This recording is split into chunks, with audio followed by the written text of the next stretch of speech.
energetic readiness to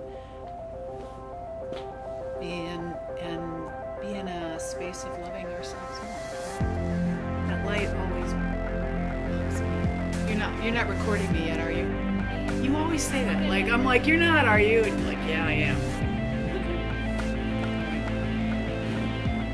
That's me because I can't see. Okay. All right. So, hi. I want to welcome everybody here.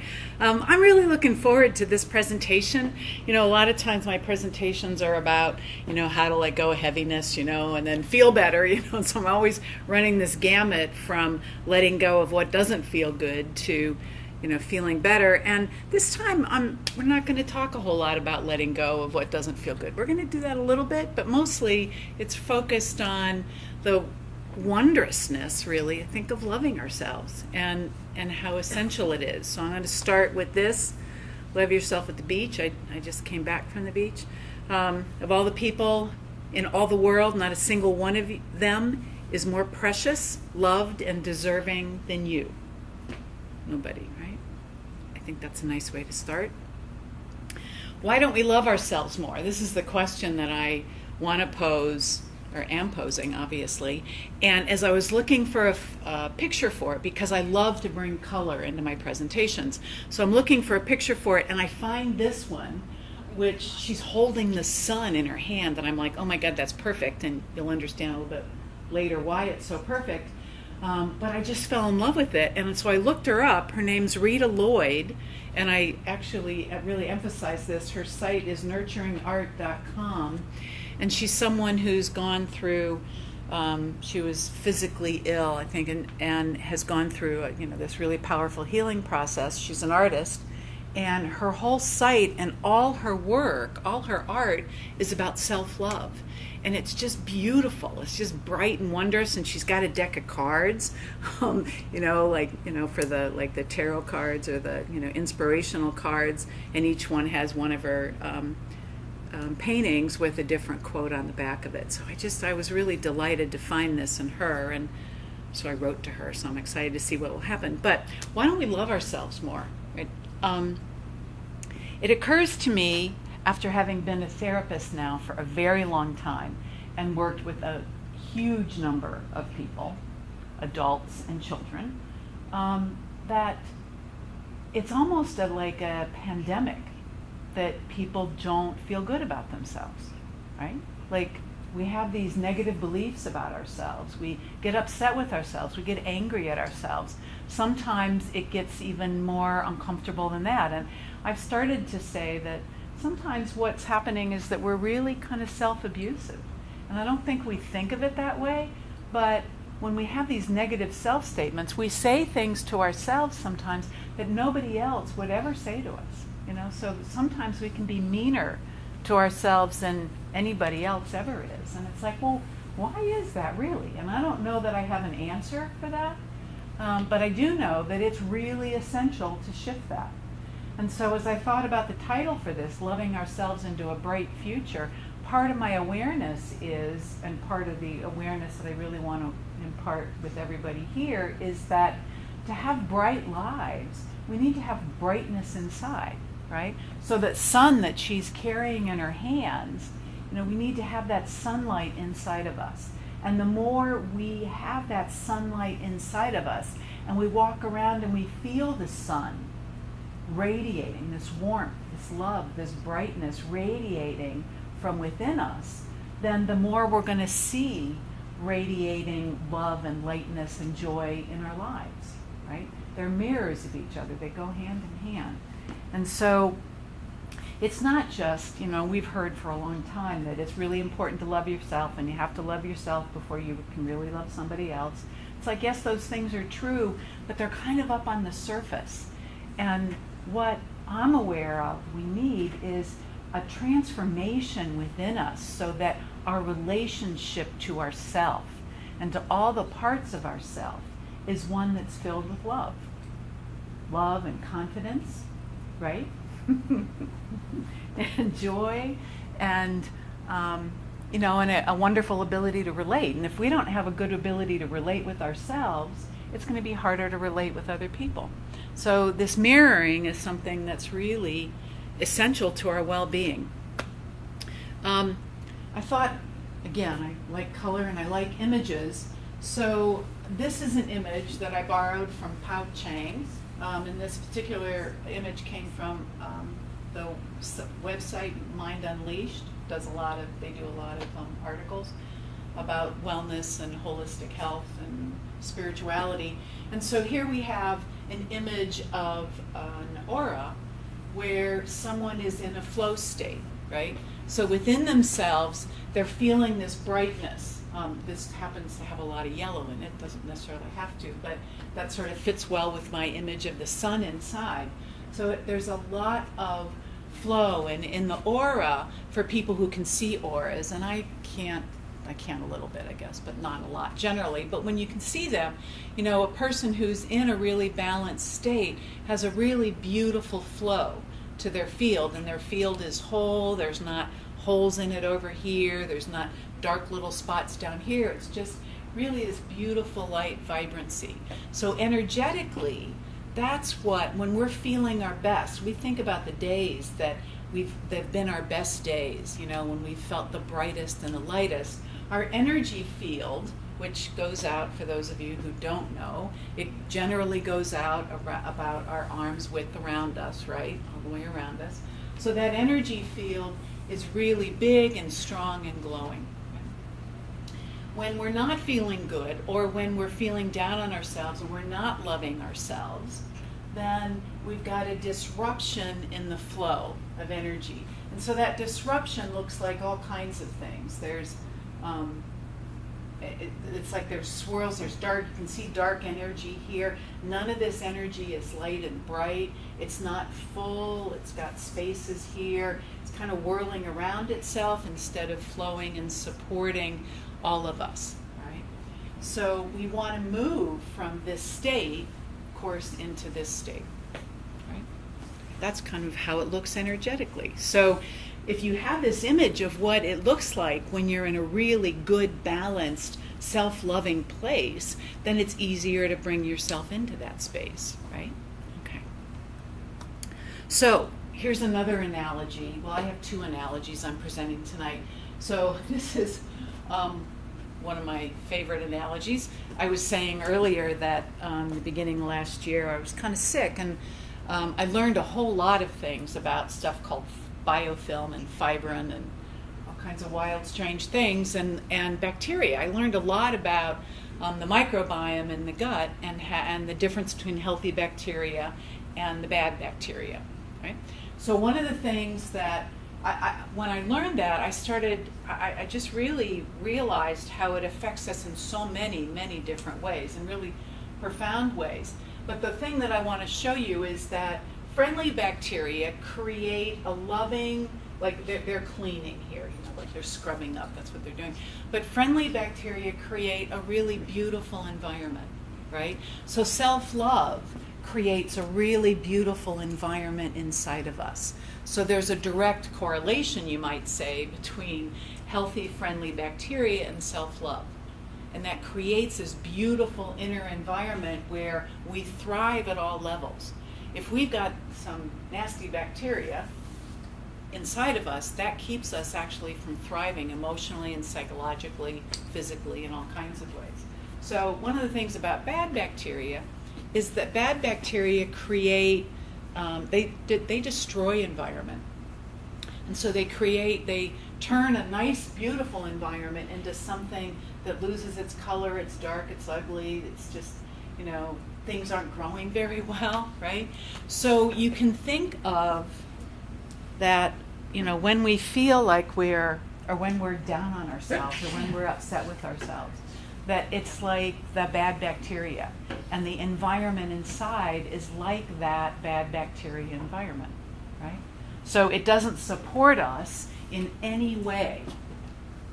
And if it's not supporting us in any way, then our life is not going to be the kind of wonderful, exciting, joyous life that we can all have.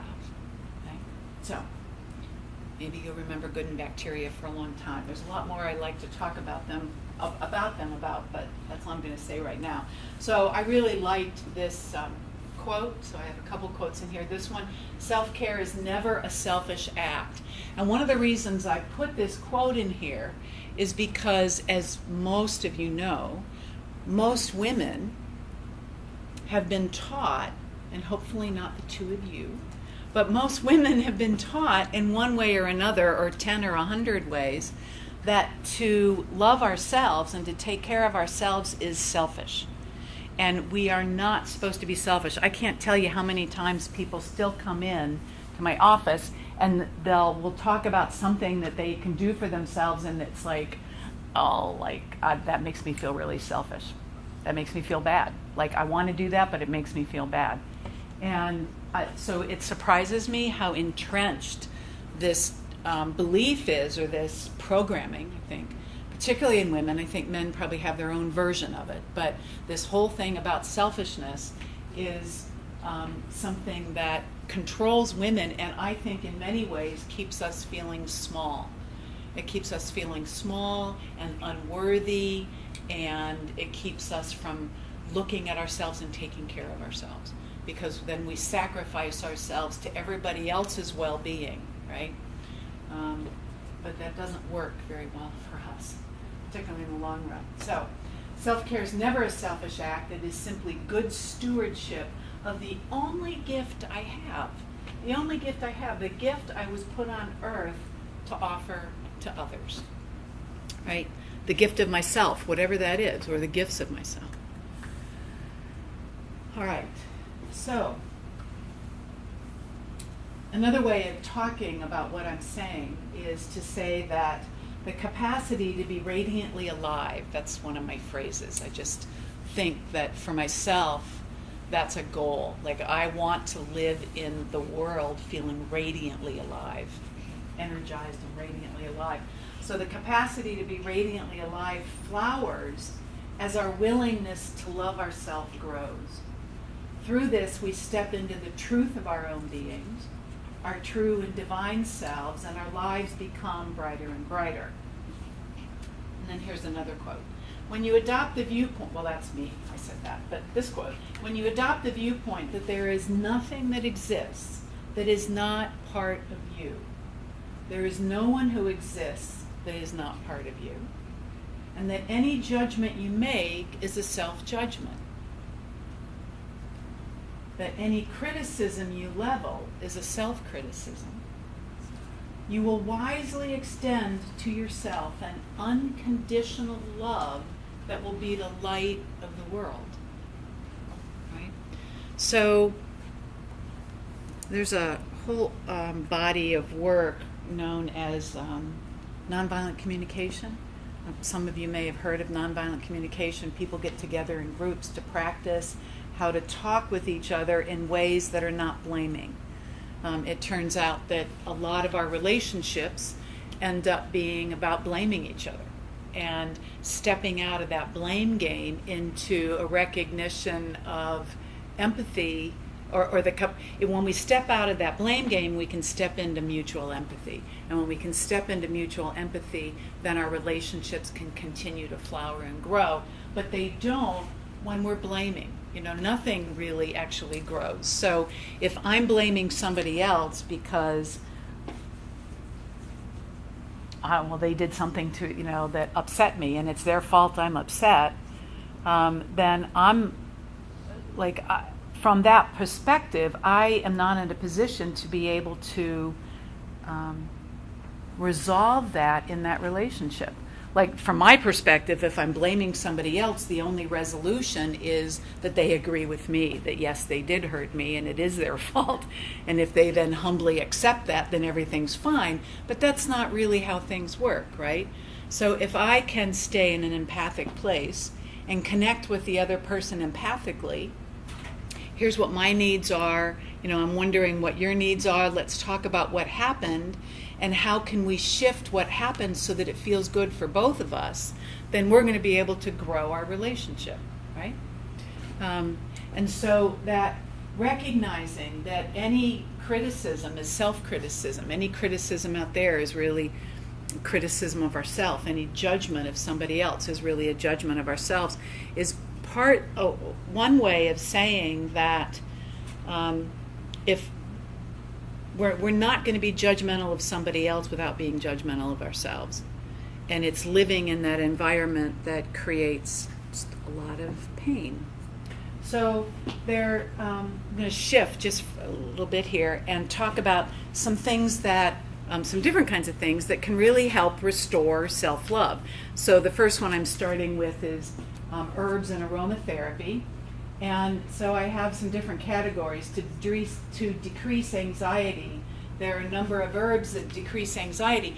One of the reasons I have decreasing anxiety in here is that when we decrease anxiety and we feel calmer and more comfortable inside, it's easier for us to be with people, it's easier for us to connect, it's easier for us to feel good inside. So it's really hard to be really loving, and you might think about your own life in times when you've felt nervous or anxious, and then see if you were able to stay in a space of loving yourself when you're feeling anxious. Because usually anxiety is coming from things like insecurity or self-judgment. I'm not good enough in this way or that way or the other, and so then I'm feeling anxious and nervous, right?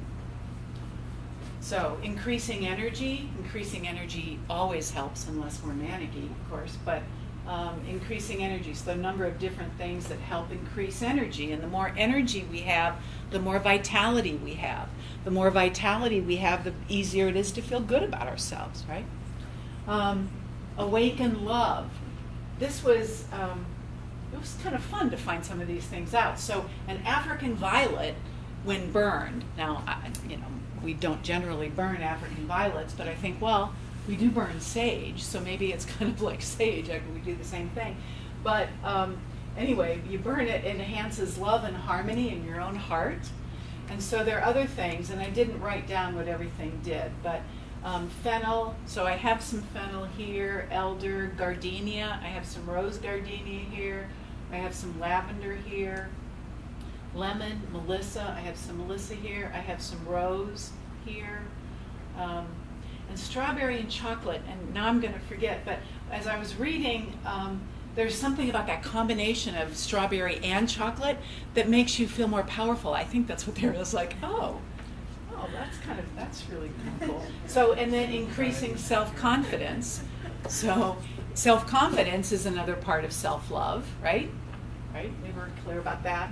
And so lemon balm, red clover is supposed to be really helpful, and peppermint help increase self-love. So you can look at some of these things and notice maybe where you could boost, give yourself a boost, and here are a number of things that could help you.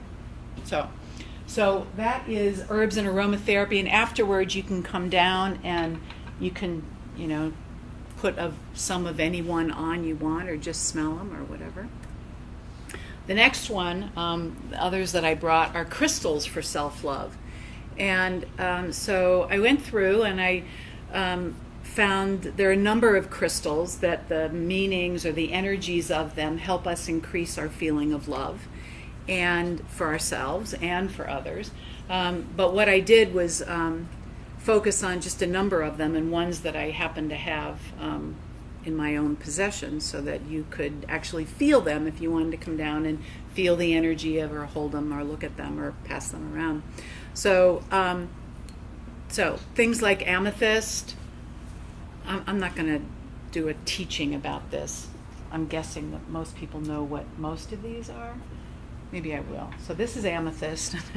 Amethyst encourages self-love, self-worth, and confidence. Calcite, this orange one is calcite, connects the heart with the mind. The Herkimer diamond, this is a Herkimer diamond, and it clears unconscious fears. That's a really nice thing if we're working towards self-love. Helps us see the depths and our fears without judgment, and so we can accept ourselves. Talk more about that in a little bit. Kunzite, this is kunzite, blue kunzite. Kunzite opens to all love and self-love. It helps you to receive universal love and to experience the divine energy within you. Labradorite, this is the one I was showing you guys earlier, Labradorite has if you've never seen it, just has this kind of amazing sort of glow to it. But Labradorite releases fear-based insecurities. It brings self-reliance, inner peace, and a kind of freedom. Rose quartz, this is my rose quartzes, promotes unconditional love. I think most people probably know that if they don't know much about the rest of these. And deep inner healing and self-love. And then sodalite, so this is sodalite. It's got, I don't know if it's a rune, but it has some shapes carved into it. Sodalite helps you to speak your truth, helps you to stand up for yourself and live more authentically and powerfully. Tourmaline, I didn't bring my tourmaline. Oh, yeah, here's a tourmaline. Here's a small tourmaline. Tourmaline breaks self-defeating programming. It encourages self-love and self-expression. So it clears a lot of negative energy as well. And then turquoise, I usually wear a lot of turquoise, but I just have my ring on. Turquoise allows the soul to express itself again by releasing inhibitions, and it brings an inner strength and a calm. And so as I went through all these, actually in talking about the different properties of what the crystals do, we're getting some qualities about things that are essential to build our own love for ourselves, right? So having inner confidence, having the courage to experience our fears so that we can release them, being non-judgmental, connecting our heart and our mind, breaking self-defeating programming, standing up, speaking our truth and standing up for ourselves is another really essential piece. So as we go through this, it's like we're kind of moving through a lot of these different characteristics, and hopefully as we do this, you're having more of a sense of, I remember what it feels like to feel that, right? And if I put all these together, I start feeling stronger and stronger and more positive inside, so that by the time we walk out of here, everybody's auras are going to be like out to here, and they're going to be all beautiful and pink and yellow and glowing and purple and just lovely. So, okay, so next, what does it really feel like, or what's it like to really love ourselves? And here, maybe I'll wait to say this. Well, I think I will say this.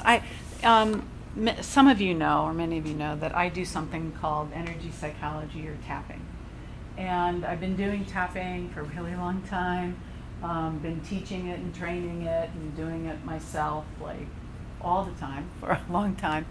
And so with my clients and with people I'm giving talks to, I do a lot of tapping, right? And particularly with clients, because people in an audience aren't going to tell me this, but with my clients, one of the phrases is when we start out, say I'm going to work on insecurity, something I was working on with someone earlier today. So I might say something like, even though I have these insecurities about my ability to make money, for example, here's the phrase that I usually use with people, I deeply and completely love and accept myself anyway. And I can't tell you how many people start crying and can't even say that phrase. I deeply and completely love and accept myself. Those are really powerful words. And for many people, they're really difficult to say. And so when I think about how important it is to love ourselves, it's like we need to feel, what does it feel like really to love myself? I could say, I love myself, I know I need to love myself before I love anybody else, I get it, right? And then kind of go on, and it doesn't really sink in, right? So I'm always interested in, what does it feel like? What does it feel like inside when I'm really loving myself? How do I feel inside, right? What's my life feel like? So, and what's my relationship to myself? I think this is really more about what's my relationship to myself. If the more that we are allowing ourselves to feel negative things about ourselves, the more we have this split relationship inside. So there's a part of ourselves that supports us, and there's a part of ourselves that's kind of attacking us, right? And so our inner relationship is damaged. So I always say that part of emotional healing is healing those inner relationships. So that instead then, if I make a mistake, I'm not going to do it, but if I might make a mistake afterward, but like if I drop this or I did something instead of, I could get really upset with myself and say, and I did it in front of people and they're videotaping me and it's like, oh my God, how could I do that? And then I could have some really nasty things that I might say to myself, right? And then of course I'd get really anxious and I'd feel really uncomfortable. But I could also just drop it and say, oh, accidents happen, it's all right. You're doing the best you can. It's all right. Just move on, right? And when I have that kind of response to myself, life is so much easier, and and inside myself it's so much easier. I'm not using my energy up getting upset with myself.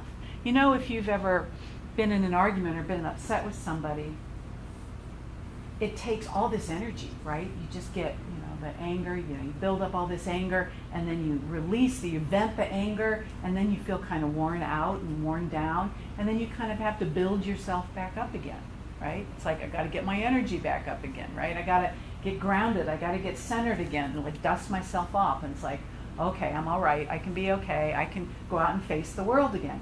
All that takes time. But if I'm not, if I'm not engaging in that myself, I'm not beating myself up, then I'm not going through that whole process. I'm like, okay, all right, we just move on. And so I save a tremendous amount of energy for myself for living my life, right? So I have more energy for my life. I have more energy for the people I love, right? I have more energy to love myself. I have more energy for the things I love, for the things I'm passionate about.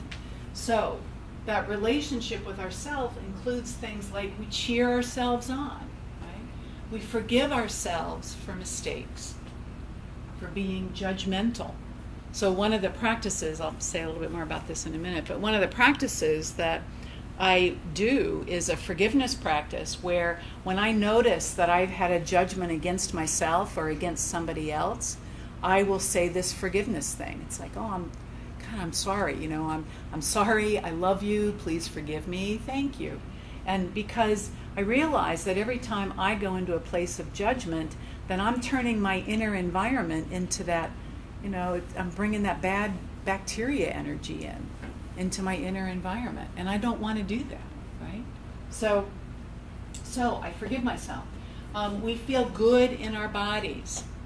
We feel good in our bodies.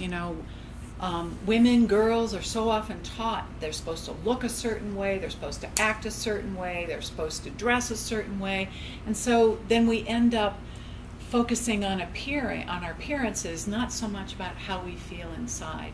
And returning to that good relationship with our body. It's like, when I take a deep breath and when I'm stop and I'm conscious about breathing, and I can feel that breath moving in my body, it's like, I'm home.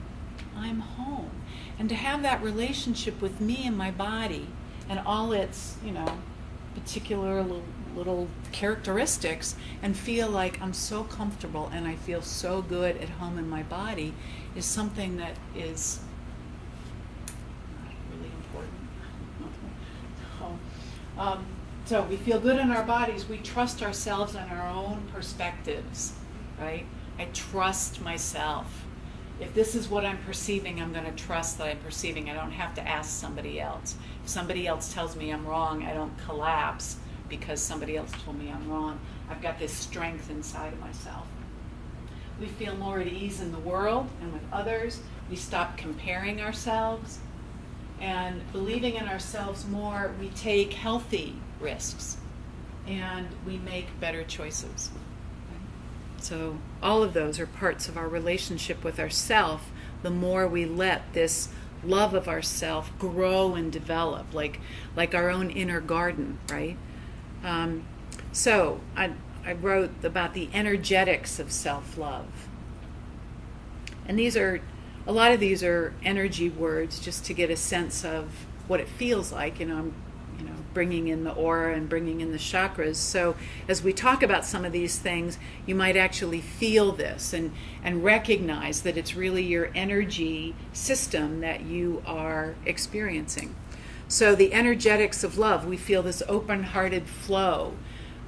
We can feel ourselves in our hearts. You can feel your heart open.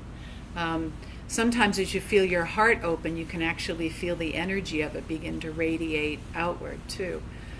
Breathing is easy and full. We feel an inner warmth and a glow. Our chakras are balanced and open.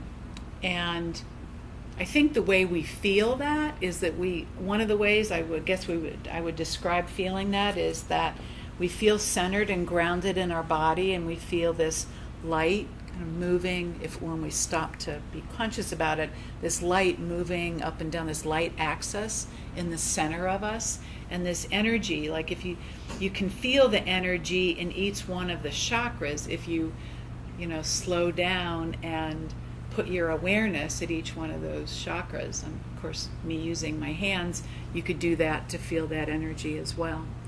We're open to receive from spirit, from others, and we're radiating. So we're receiving and we're radiating, this give and take, this expansion and contraction, receiving and then radiating. I think breath is the way to describe an open, healthy relationship to life.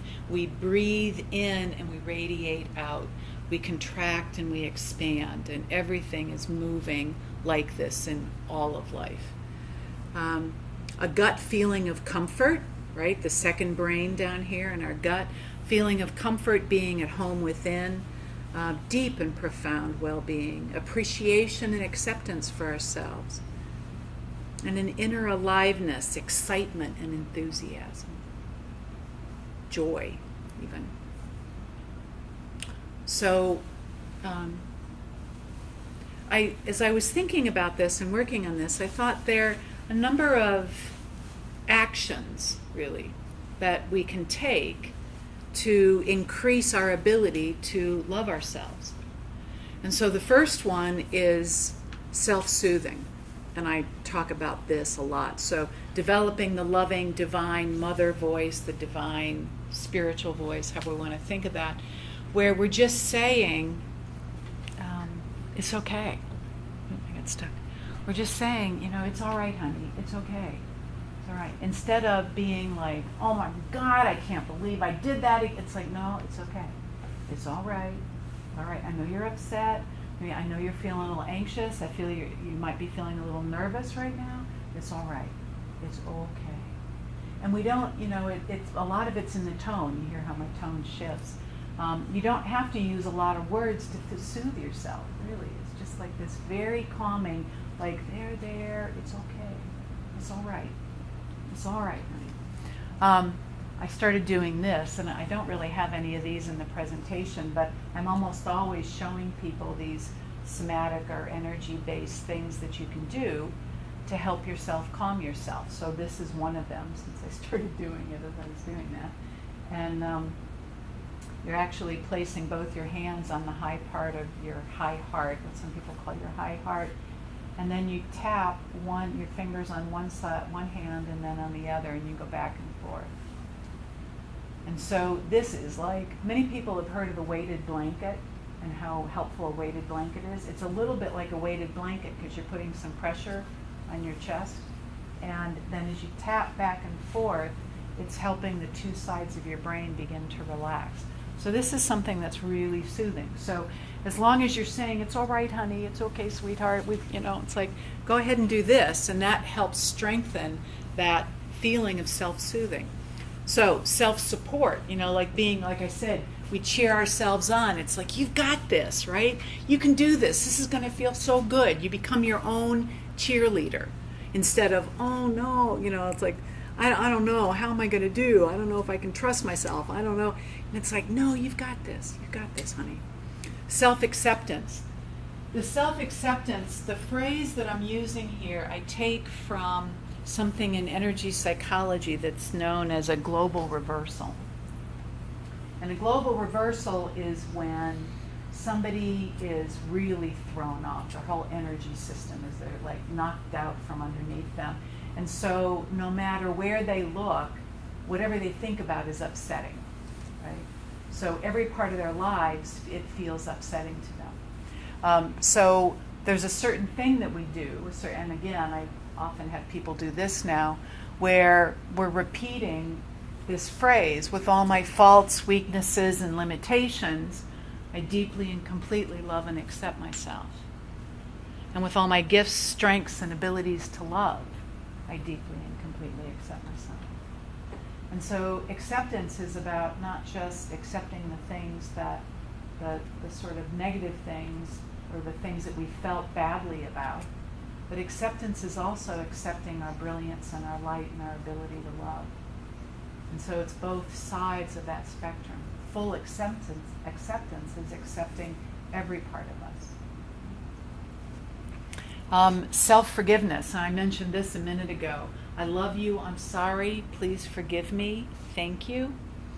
The phrase comes from something that's known as Ho'oponopono, which was made relatively famous by a guy named Joe Vitale. But I also know that Ho'oponopono is a deep Hawaiian spirituality practice, and the way it's been, sent around the world is not particularly respectful of the indigenous Hawaiian people and the tradition. And I don't know enough more about it to say anything more about it. So, but I will say that this mantra, if you will, of saying, I love you, I'm sorry, please forgive me, thank you, shifts. It just, the more you can remember to do it when you get upset and frustrated or get down on yourself or whatever, or somebody else, the more you can remember to do that, it shifts your whole energy and it opens your heart and puts you in a softer place. And in those softer places, of course, they're more healing, they're healthier for us, and more resolution and growth is always possible. So listen to your high self, your higher self, listen to God, whatever words work for you. Developing a practice where you spend some time and imagine, if that's what it feels like, imagine what God or your high self is saying to you about how God or how your higher self views you or sees you. You remember that I said that sometimes when I'm working with people, it's really hard for them just even to say, I love myself. And one of the things that I sometimes suggest is, instead of saying I love myself, you can say, well, God loves me, or my higher self loves me.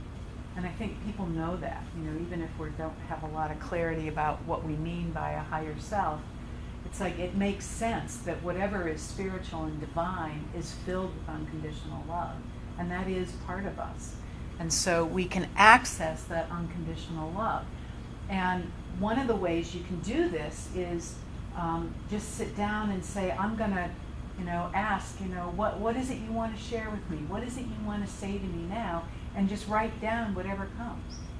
Right? You can also do it with your non-dominant hand. People know about dominant, non-dominant handwriting. So you can, with non-dominant handwriting, you can access a part of yourself that you don't consciously pay a lot of attention to. So you could ask a question with the dominant part, like, what does my high self want to say to me? And then you could write with your left hand, or in my case, you could write with your left hand. It works really well if you're talking to child parts of yourself, because you feel like a little kid writing with your non-dominant hand. But anyway, listening to your higher self and developing a practice of doing that is something that really helps your sense of yourself expand profoundly. And then all of this is about healing your inner relationships, right? So I've already spoken about that. And I love the picture of the little girl hugging herself. So I put her in there for you guys. We need to have some kids here. Some kids in the presentation. So to love yourself more, believe you deserve to love yourself. That's the first thing. It's really important to believe that you have the right to love yourself. It's safe to love yourself. And commit to letting go of the negative stuff, letting go of, for some people, it's self-hatred. Commit to letting go of that. Even if you don't know how, you're going to let go of it. Source the negativity, and by that I mean, so if, I've really been making this assumption that the opposite of self-love is saying really nasty things to ourselves, right? And not believing in ourselves and feeling insecure and all those kinds of things. And so it's like, where do those things come from? If I have some things that I say to myself that are really mean-spirited, like, what is that about? Where does that come from? And when I have more of a sense of where it comes from, then I can let it go. I can let myself feel it. It's like, oh yeah, I remember there was this pattern, in my childhood, or there was this thing that happened in school, or in my early relationships, or wherever you find it. And it's like you let yourself open back up to the ways that was painful so you can let that emotion go. What we generally try and do, something upsetting happens to us, and we try and push it out of the way and just go on, right? I don't want to deal with it. It doesn't feel good. I don't want to feel bad things. I'm just going to push it away. That would be great if it works, but it doesn't work. It doesn't go anywhere, and it keeps festering inside of us. Right? So when we kind of let ourselves go to it, let ourselves feel it, and one of the things about letting ourselves feel what feels bad is that we begin to learn that it's okay, that it's safe for us. We can feel what doesn't feel good, and we're still safe. So we can feel it and we can let it go, and we actually start feeling stronger than we were before when we were trying to keep it pushed down, pushed back. So then release the pain. And I say all the time, the only reason to feel the pain from the past is to release it so you can heal yourself. It's the only reason. So feel the love you have. Now, this next suggestion, sometimes it's hard for people to really feel that love for themselves. So so what I ask them to do with people who have children is to say, like, feel that love that you have for your children, right? Feel that. You know what that feels like to love your children, and then turn that love onto you. The love that you can so easily give to your children, give to you. And that helps a lot of times to be able to shift somebody into being able to now then begin to receive their own love. Say I love you to yourself in the mirror. And that is a really good practice. To see yourself, looking at yourself and smiling and saying I love you, like the ways that goes deep inside, it's a really powerful thing. It's a very simple thing. At first it might make you feel kind of awkward and nervous, but it's a very powerful thing to do. Forgive yourself. I already talked about that, for all self-abuse, and repeat daily. Like what we're doing is really changing programming. And to change programming, we need to practice, and you need to reinforce it and reinforce it and reinforce it.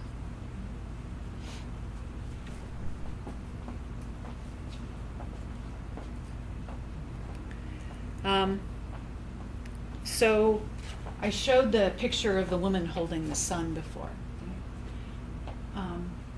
And one of the things that I really wanted to get across was this awareness, this maybe feeling I have inside myself that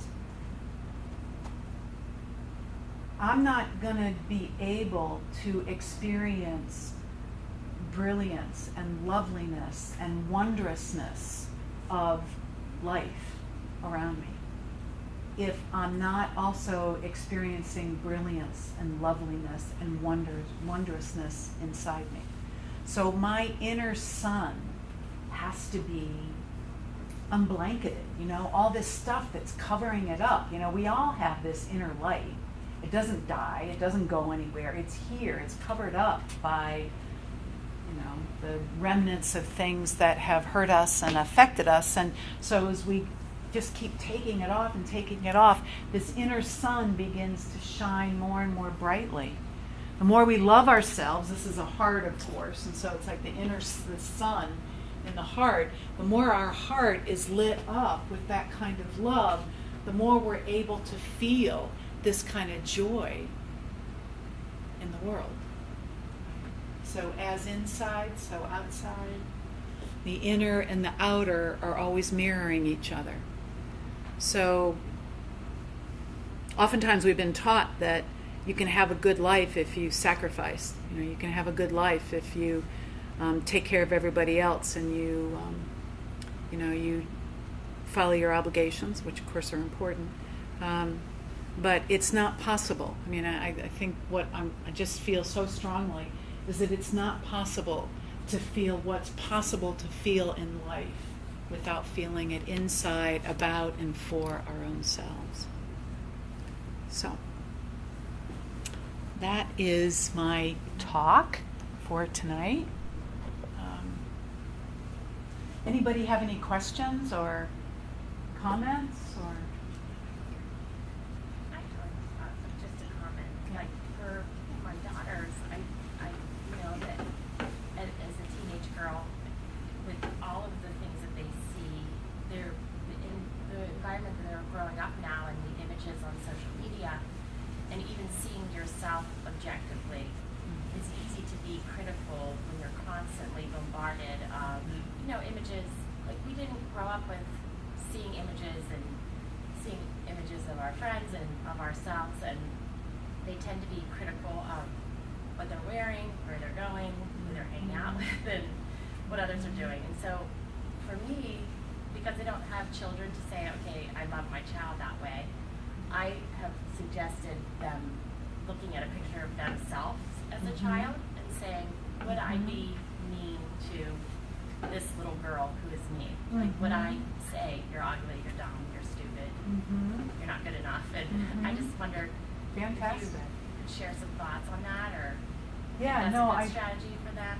Yeah, I think that's a really great idea. It's like how is it we get in touch, with the part of ourselves that we feel really tender about and that we do really love. And most of us can feel like this little child part of me, like, no, I wouldn't, you imagine holding yourself as a baby, and it's like, would I do that to myself as a baby? It's like, no, I would not.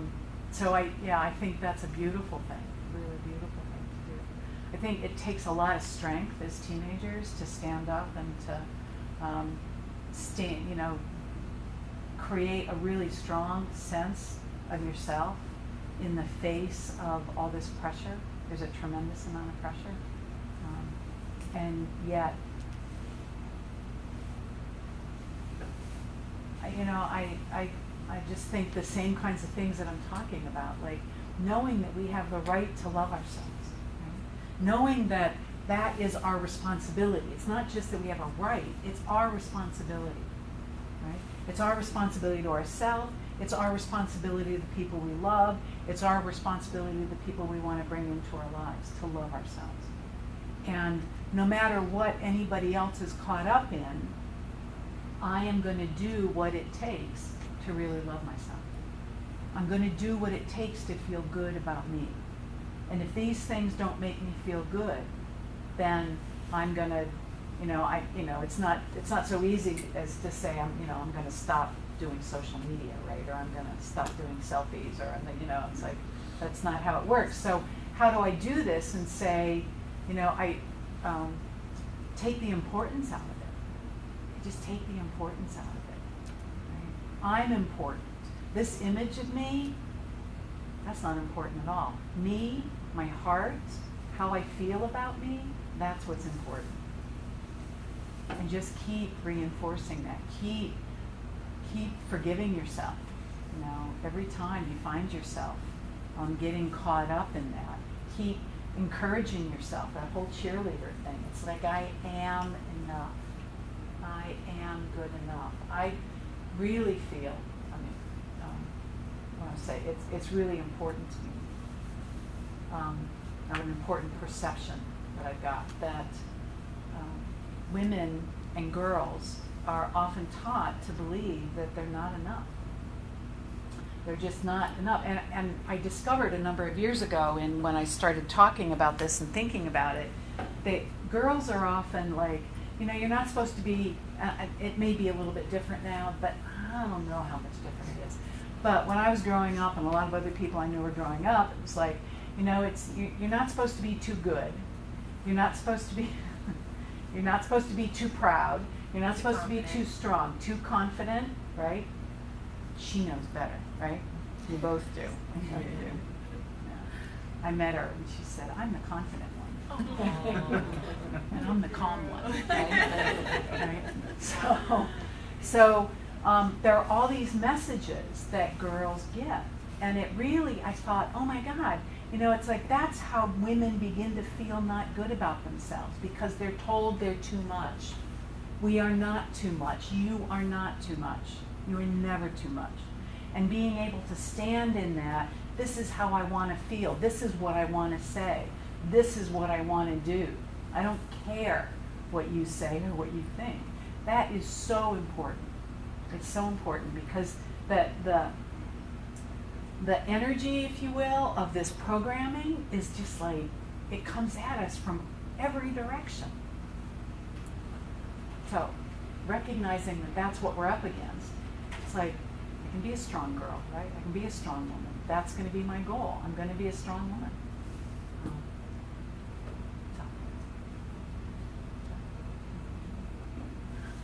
Any other comments or questions? Yes.